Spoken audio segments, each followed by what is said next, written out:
નમસ્કાર દોસ્તો, સ્વાગત છે આપ સર્વનું તમારી પોતાની યુટ્યુબ ચેનલ ઓશન જ્ઞાન લાઈવ પર. કેમ છો મારા વાલીડા વિદ્યાર્થીઓ? નામ કોમેન્ટની અંદર જરૂરથી જણાવી દેજો, બંકાઓ તમારું. ચાલો તો આપણે શરૂ કરીએ ધોરણ 8ના ગુજરાતી વિષયની અંદર પાઠ નંબર 3 આપણો જે છે તેના સ્વાધ્યાય એટલે કે ગઢની રડ છોડો ના સ્વાધ્યાયનું સચોટ અને સંપૂર્ણ સોલ્યુશન. કેવો સરસ મજાનો ગઢ આપ્યો છે દોસ્તો, જુઓ તો ખરો, ગઢની ચઢ. બરાબર, ગઢની રડ છોડો. ચાલો તો જોઈએ. હા, ઉભારો. આપણે એનું સ્વાધ્યાયનું સોલ્યુશન જોઈને એની પહેલા એક ખાસ સમાચાર આપી દઉં તમને કે આપણી આ ચેનલ ઉપર ધોરણ 8ના ગુજરાતી વિષયના દરેક પાઠના સ્વાધ્યાયના સોલ્યુશન તો મુકાઈ ગયા છે, પણ સમજૂતી પણ મુકાઈ ચૂકી છે ને એની પીડીએફ પણ મળી જશે. લિંક નીચે ડિસ્ક્રિપ્શનમાં આપેલી છે અને આ બધી જ પીડીએફ ફ્રીમાં જોઈતી હોય તો આપણી એપ્લિકેશન ડાઉનલોડ કરી લેજો અને એની અંદર બ્રહ્માસ્ત્ર બેચમાં જોઈન થઈ જજો. બધી જ પીડીએફ ગુજરાતી, ગણિત, વિજ્ઞાન, અંગ્રેજી, હિન્દી, સમાજ બધી પીડીએફ ફ્રીમાં મળી જવાની. કેવી રીતે? તો કે એપ્લિકેશન ડાઉનલોડ કરીને બ્રહ્માસ્ત્ર બેચમાં જોઈન થઈ જાઓ. એપ્લિકેશનની લિંક નીચે ડિસ્ક્રિપ્શન બોક્સમાં આપી છે હો મારા વાલીડાઓ. તો વાર ન જોવો, હવે ફટાફટ એપ્લિકેશનમાં જોઈન થઈ જાઓ ને બ્રહ્માસ્ત્ર બેચમાં જોડાઈ જાઓ. બધી જ પીડીએફ બધા જ વિષયની ધોરણ 8ની ફ્રીમાં મળી જવાની છે. ચાલો હવે શરૂ કરી દઈએ આપણે.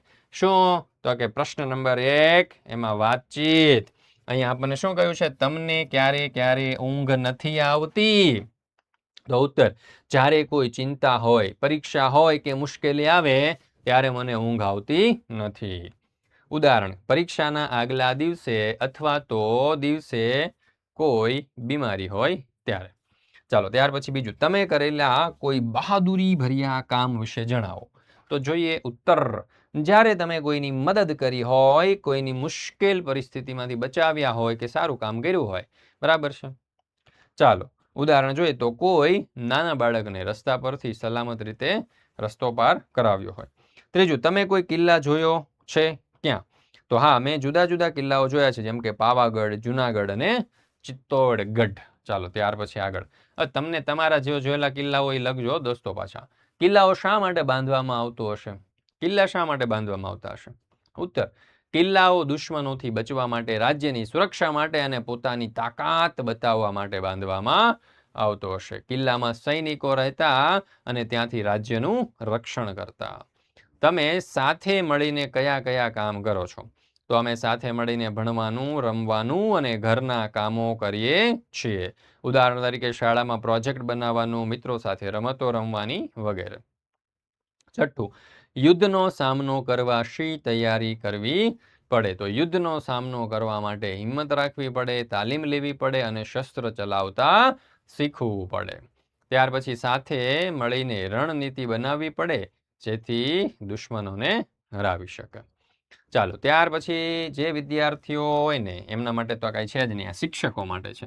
શિક્ષકો સ્માર્ટ બોર્ડની અંદર તમે ભણાવતા હોય ને તમારી પાસે પીપીટી બનાવવાનો સમય નથી અથવા બનાવતા નથી આવડતી, તો ઓશન જ્ઞાન લાઈવ તમારા માટે રેડી ટુ યુઝ પીપીટી લઈને આવ્યું છે. રેડી ટુ યુઝ પીપીટી મળી જશે.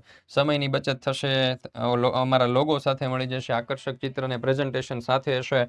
ગણિત, વિજ્ઞાન, અંગ્રેજી, સામાજિક વિજ્ઞાન અને ગુજરાતી સહિતના બધા જ વિષય મળી જવાના છે. એકાઉન્ટ, સ્ટેટિકો, બી, અંગ્રેજી સહિતના વિષયો મળી જવાના છે.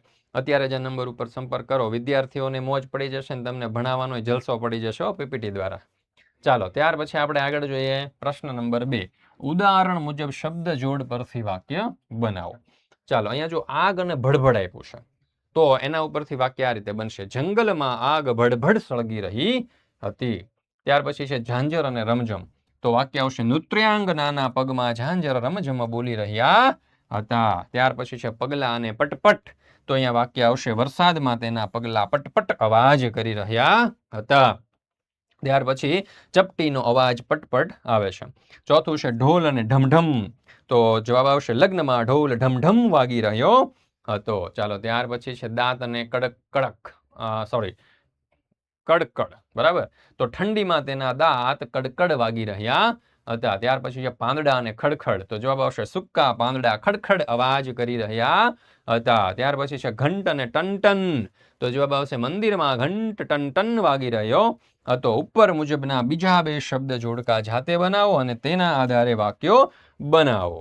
ચાલો તો જો સ્થાનિક ભાષામાં આપેલા વાક્યને માન્ય ગુજરાતી ભાષામાં લખો. રામ રામ ક્યાં રહેવું? રામ રામ ક્યાં રહેવું? રામ રામ ક્યાં રહો છો? ત્યાર પછી છે હવે કરવું હું, તો હવે શું કરવું. ત્યાર પછી છે કુણબા આ ઘડીએ આય, તો જવાબ આવશે કોણ છે આ સમય અહીં. ચાલો ત્યાર પછી નેક્સ્ટ જોઈએ, ગામથી ખેતર સેટું છે, ગામથી ખેતર દૂર છે. ચાલો ત્યાર પછી રોટલો સાબડીમાં મેલો, એટલે કે રોટલો સાબડીમાં મૂકો. આ એકમમાં છ ને સ્થાને સ અને સ ને સ્થાને હ હોય તેવા વાક્ય શોધો અને એને માન્ય ભાષામાં લખો. જો સ્થાનિક બોલી છ ને બદલે સ, એને શું કામ સોંપીશ.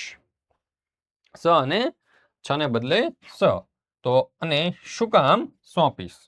ચાલો ત્યાર પછી છે શુદ્ધ ગુજરાતી. આ જે છે ને અહીંયા અને નહીં પણ એને આવશે, એને શું કામ સોંપીશ, તો એને શું કામ આપશો.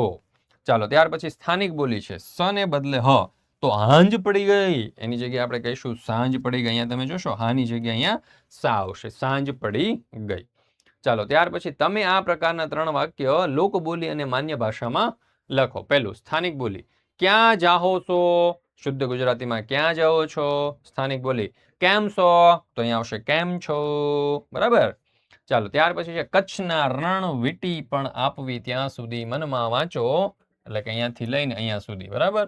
અને રાણાને લાગુ પડતી વિગતો સામે ખરાની નિશાની કરો.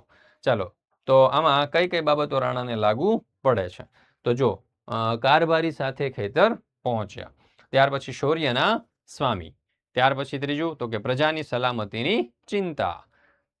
ચાલો ત્યાર પછી છે પ્રશ્ન નંબર 5, એ વતનથી લઈને તો શું જુએ છે સુધી વાંચો અને રાજાને સામે રાજા કે પ્રજા બેમાંથી લાગુ પડતું હોય તે લખો. ચાલો ગઢ બનવા અંગેની ચિંતા કોને હતી, રાજાને હતી. ગઢ બનાવવાનું વચન કોણે આપ્યું, પ્રજાએ આપ્યું. રાજા માટે માન કોને છે, તો કે પ્રજાને છે. દુકાળ વખતે વેરો માફ કરો, તો કે રાજાને. ઉચાટ દૂર કરવાની જવાબદારીની સમજ, તો કે રાજાને. ચાલો ત્યાર પછી આપણે આગળ જોઈએ, આપેલી ઘટનાને આધારે રાજા અને પ્રજાને લગતી વિગતો પાઠને આધારે લખો. ચાલો ઘટના છે ખેડૂતોને બંદી બનાવવાનો પ્રયત્ન, તો રાજાને જાણ થતા કાર ભરી અને મોકલી મહિલાઓનું સન્માન કર્યું. ત્યાર પછી પ્રજાએ શું કર્યું, તો મહિલાએ દાતરડા ઉગાવી ખેડૂતને બચાવ્યો અને પોતાની બહાદુરી બતાવી. ડાયરા સમયે રજૂ કરેલી ચિંતા, તો રાજાએ પ્રજાની સલામતી માટે ચિંતા વ્યક્ત કરી અને ગઢ ચણાવવાનો વિચાર રજૂ કર્યો. પ્રજાને ખાતરી આપી કે રાજાએ કે તેઓ સમક્ષ છે અને ગઢની જરૂર નથી. બરાબર. પ્રજાને ખાતરી આપી રાજાએ કે તેઓ સક્ષમ છે અને તેમને કોઈ ગઢની જરૂર નથી. ચાલો ત્યાર પછી છે આગળ, વાવના રક્ષણ માટે ઉપાય, તો રાજાએ ગઢ ચડાવવાનો વિચાર કર્યો જેથી પ્રજા સુરક્ષિત રહે. જ્યારે પ્રજા જીવતો ગઢ બનાવીને બતાવ્યું કે તેઓ રાજા અને રાજ્યનું રક્ષણ કરવા માટે તૈયાર છે. ગઢની ચિંતા, તો રાજા ગઢ વિશે ચિંતિત હતા અને જાણવા માંગતા હતા કે ગઢનું કામ ક્યાં સુધી પહોંચ્યું. તો પ્રજાએ રાજાને પૂનમના દિવસે ગઢ બતાવી આ પંથ પંક્તિ કર્યું અને પોતાની ખેડૂત અને શક્તિનું પ્રદર્શન કર્યું. ચાલો ત્યાર પછી આગળ પ્રશ્ન નંબર 7, આગળ રહી નથી ગયું ને કઈ, પાછા જોઈ લઈએ. બરાબર. ગઢની ચિંતા. ઓકે. ચાલો ત્યાર પછી આગળ આપેલા વાક્યનો ભાવ અને અર્થ દર્શાવતું વાક્ય પાઠમાંથી શોધીને ઉદાહરણ મુજબ લખો. વાવના રાણા ઊંઘી શકતા નથી, વાવના રાણાની આંખમાં જરાય નીંદર નથી. પોતે શક્તિશાળી હોવાથી એમને કોઈ બીક નથી, તો પોતાનો પ્રબળ શૌર્યના સ્વામી એટલે આ વ્યક્તિગત ડર કે ગભરાટ નથી. વાવની સીમમાં બનેલી ઘટનાથી તેઓ ચિંતાતુર હતા, તો અહીંયા જવાબ આવશે રાજા તરીકે પોતાના સંતાન સમવાહલી વાવની પ્રજાની સલામતી માટે તેમણે ઉચ્ચારણ અવશ્ય છે, સલામતી માટેનો ઉચ્ચારણ અવશ્ય છે. ચાલો ત્યાર પછી ઉગતા સૂર્યનો પ્રકાશ રાજગઢ પર પથરાય છે, તો જવાબ આવશે કે બીજા દિવસની સવારે ભગવાન સૂરજ નારાયણના કુમળા કિરણ રાજગઢની અટારીઓમાં પ્રવેશ કરે છે. પાડોશી રાજ્યો આપણને શાંતિથી રહેવા દે તેમ નથી. અહીંયા જવાબ આવશે આપણી પાડોશમાં આવેલા રજવાડા આપણને નિરાંત કરવા દે એમ નથી. હવે વાવમાં કોઈને પણ પ્રવેશવાની હિંમત નથી, તો અહીંયા જવાબ આવશે અમારી લાશો ઉપર થઈને કોઈ રજવાડું તો શું, એક ચકલું પણ વાવમાં પગ તરી મૂકી શકે નહીં. ત્યાર પછી આગળ, તો શું થાત મહિલાઓએ દાતરડા ન ઉગામ્યા હોત તો, તો સિપાહીઓ ખેડૂતને પકડીને લઈ જાત, ગામ લોકો વેરો ભરવામાં ડરી જાત અને કદાચ વધારે હેરાન થાય. ગામમાં ડરનો માહોલ ફેલાઈ જાત અને રામ ચિંતા કરત. રામ નહીં પણ રાજા, બરાબર. ચાલો ત્યાર પછી રાણાએ ડાયરો ન બોલાવ્યો હોત તો રાણા એકલા જ ચિંતા કરત. એમને ખબર જ ન પડત કે લોકો શું વિચારે છે. ગામ લોકો અને જાગીરદારો વચ્ચે વિશ્વાસ ન બંધાત. ગામની સુરક્ષા માટે કોઈ યોજના બની જ ન શકત. ત્યાર પછી આગળ, પ્રજાએ માનવ સાંકળ ન બનાવી હોત તો શું થાત? તો રાજાને ઈંટ માટીનો ગઢ બનાવવો પડત અને એને વિશ્વાસ ન આવત કે પ્રજા તેમની સાથે છે. દુશ્મનો સરળતાથી ગામમાં ઘૂસી જાત અને ગામને લૂંટી લેત. ગામની એકતા તૂટી જાત. ચાલો ત્યાર પછી છે તમારા માટે ખાસ મહત્વની સૂચના. ધોરણ 6 થી 8ના જે વિદ્યાર્થીઓ છે એના માટે આપણે ઓનલાઈન ટ્યુશન ક્લાસ શરૂ કરેલું છે. હવે આ ઓનલાઈન ટ્યુશન ક્લાસીસ જે છે એની ફી તમે મિત્રો જુઓ ને તો માત્ર કેટલા રૂપિયા છે? તો કે 1500 રૂપિયા છે, બરાબર. હવે એમઈ બ્રહ્માસ્ત્ર બેચ, બરાબર. ઓશન જ્ઞાન લાઈવ એપ્લિકેશન ડાઉનલોડ કરી લેવાની છે. મોબાઈલ નંબર પણ અહીંયા તમને આપવામાં આવેલો છે 70 46 22 22 54. આ આપણો મોબાઈલ નંબર છે. હવે આમાં શું મળે બ્રહ્માસ્ત્ર બેચની અંદર?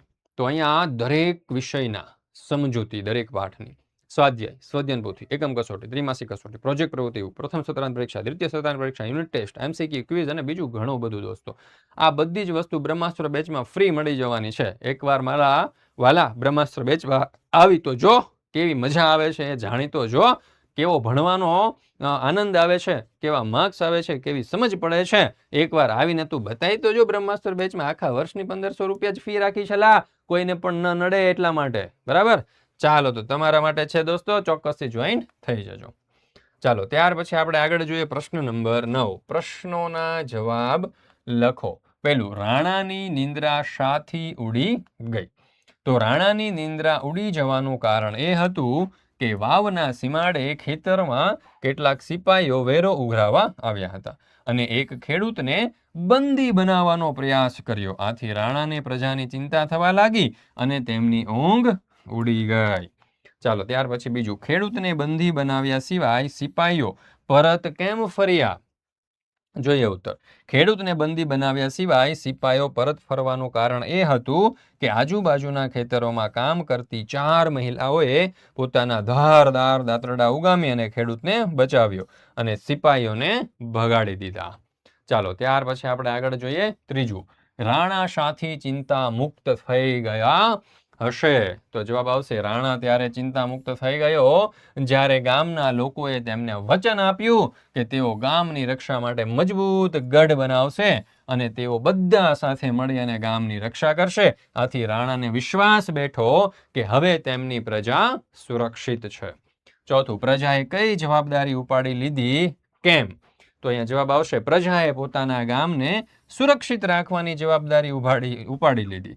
તેઓએ નક્કી કર્યું કે તેઓ એક મજબૂત ગઢ બનાવશે જેથી કોઈ દુશ્મન તેમના ગામમાં પ્રવેશી ન શકે. તેઓએ આ જવાબદારી એટલા માટે ઉપાડી લીધી કારણ કે તેઓ પોતાના ગામ અને રાજાને પ્રેમ કરતા હતા અને તેઓને સુરક્ષિત રાખવા માંગતા હતા. ત્યાર પછી આગળ 5મો સવાલ, શું આખરે ગઢ તૈયાર થયો? કેવી રીતે? તો જવાબ આવશે, આપણે ગઢ તૈયાર થયો પણ તે ઈંટ અને પથ્થરોથી બનેલો ન હતો. આપણે નહીં પણ આખરે, બરાબર. આખરે ગઢ તૈયાર થયો. ગામના લોકોએ પોતાના હાથમાં તલવારો અને ભાલા લઈ એક જીવતો ગઢ બનાવ્યો. તેઓએ રાજાને કહ્યું, જ્યાં સુધી તેઓ જીવતા છે ત્યાં સુધી કોઈ દુશ્મન ગામમાં પ્રવેશી શકશે નહીં. ચાલો ત્યાર પછી આપણે આગળ જોઈએ 10મો સવાલ. 2 જૂથ બનાવી આપેલી બાબતો માટે તમારા મંતવ્યો રજૂ કરો. ખેડૂતને બંદી બનાવતા સિપાહીઓને રોકવા છે. તો મંતવ્ય, ખેડૂતને બંદી બનાવતા સિપાહીઓને રોકવા એ ખૂબ જ જરૂરી છે. દરેક વ્યક્તિને આઝાદીથી જીવવાનો હક છે. કોઈને પણ કારણ વગર હેરાન કરવા એ ખોટું છે. ત્યાર પછી શા માટે રોકવા જોઈએ? તો દરેક વ્યક્તિએ સ્વતંત્રતાથી જીવવાનો અધિકાર છે. કોઈ પણ વ્યક્તિએ કાયદા વગર બંદી બનાવી શકાય નહીં અને જો લોકો સુરક્ષિત રહેશે તો સમાજમાં શાંતિ રહેશે. ત્યાર પછી આગળ, નગરની સુરક્ષા માટે ગઢ બનાવવો છે તો મંતવ્ય: નગરની સુરક્ષા માટે ગઢ બનાવવો એ સારો વિચાર છે, પરંતુ એનાથી વધારે જરૂરી છે કે લોકો એકબીજાને મદદ કરે અને સાથે મળીને રહે. શા માટે ગઢ બનાવવો જોઈએ? તો ગઢથી નગરને દુશ્મનોથી બચાવી શકાય છે, લોકો શાંતિથી રહી શકે છે, નગરનો વિકાસ થઈ શકે છે, એટલા માટે. ત્રીજું, તમારા ગામને સ્વચ્છ બનાવવું છે તો મંતવ્ય: ગામને સ્વચ્છ રાખવું એ આપણી ફરજ છે. સ્વચ્છતાથી રોગચાળો દૂર રહે છે અને લોકોનું સ્વાસ્થ્ય સારું રહે છે. શા માટે સ્વચ્છ બનાવવું જોઈએ? તો સ્વચ્છતાથી લોકોનું સ્વાસ્થ્ય સારું રહે છે, ગામ સુંદર દેખાય છે, ગામમાં સારું વાતાવરણ બને છે, એટલા માટે. ત્યાર પછી છે પ્રશ્ન નંબર 11. તમે સાંભળેલી કે વાંચેલી લોકકથા વિશે લખો. અડાલજની પ્રસિદ્ધ વાવ વિશે તો આપ જાણતા જ હશો. નજીકમાં જ પીટીસી કોલેજ આવેલી છે. પીટીસીમાં એડમિશન મળ્યું ને તે દિવસે વાવ જોવાની બહુ ઈચ્છા હતી, પણ એડમિશનની ફોર્માલિટી અધૂરી રહી ગઈ. પરંતુ હવે તો નજીક જ હતી એટલે ગમે ત્યારે જોવાશે એમ મનને મનાવ્યું. ચાલો ત્યાર પછી આપણે આગળ જોઈએ નેક્સ્ટ. થોડા દિવસ પછી પાઠ આપવા ગામની સ્કૂલમાં જવાનું થયું. જતા જતા નજર કરી, અડાલજની વાવ ખૂબ સુંદર દેખાતી હતી. જેવો પાઠ પત્યો, અમે બધી છોકરીઓએ નક્કી કર્યું હતું આજે તો વાવ જોવી જ છે. ત્યાં પહોંચ્યા. ખૂબ પગથિયા, સુંદર કોતરણી, અદ્ભુત શિલ્પ, વર્તુળાકાર મોટા મંડપ, સ્તંભના વળાંકો, પણ સુંદર નકશીકામ પ્રથમ વખત જોનારને તો મંત્રમુગ્ધ બની જાય અને જોયા જ કરે એવું સરસ મજાનું. તો આવી રીતે આ જે જવાબ છે તે આપણે લખી શકીએ. અહીંયા તમે જોઈ શકો છો આખો જવાબ આપણે લખેલો છે. એની પીડીએફ પણ તમે મેળવી શકો છો. બ્રહ્માસ્ત્ર બેચની અંદર ફ્રી ઓફ કોસ્ટ મળી જશે. આ લિંક નીચે ડિસ્ક્રિપ્શન બોક્સમાં આપેલી છે, તો જરૂરથી બ્રહ્માસ્ત્ર બેચમાં મેળવી બ્રહ્માસ્ત્ર બેચમાં જોઈન થઈ જજો. કેવી રીતે? તો કે આપણે એપ્લિકેશન ડાઉનલોડ કરવાની, એપ્લિકેશન ડાઉનલોડ કરીને બ્રહ્માસ્ત્ર બેચમાં જોઈન થઈ જવાનું. બ્રહ્માસ્ત્ર બેચમાં જોઈન થશો એટલે આ બધી જ સ્વાધ્યાયની પીડીએફ તમને ફ્રીમાં મળી જવાની છે, એકદમ ફ્રીમાં.